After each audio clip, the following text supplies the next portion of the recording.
का याद आई जब देखे लू तलई करके हो हम छुई लगा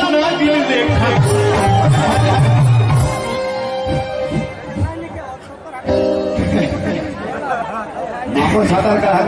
जब देखे लू तलई करके हो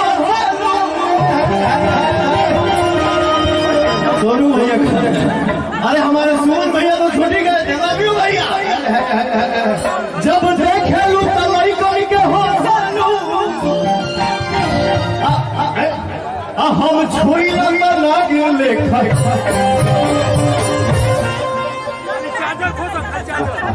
कुछ मांगीला तो उल्टा उल्टा बरसेलू कुछ मांगीला तो उल्टा उल्टा बरसेलू हम के देखी डोट लहंगा के कसेलू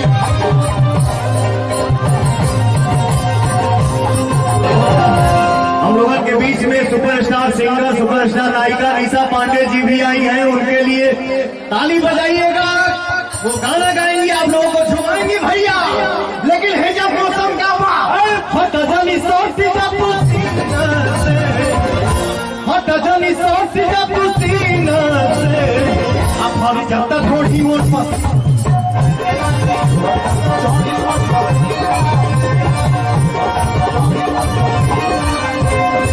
हटजनी सोची जब सीना से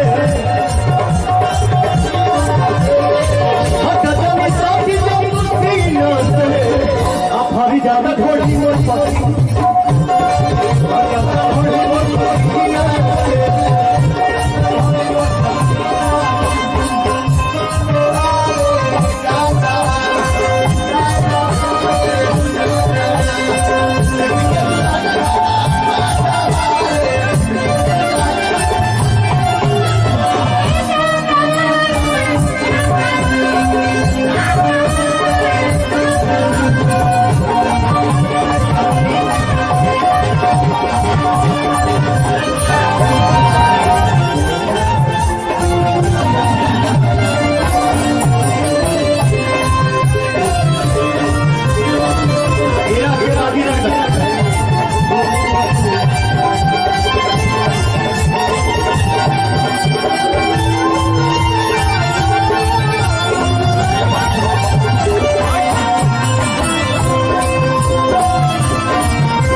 दामी कपड़ा पहनले कैसे फाटल रे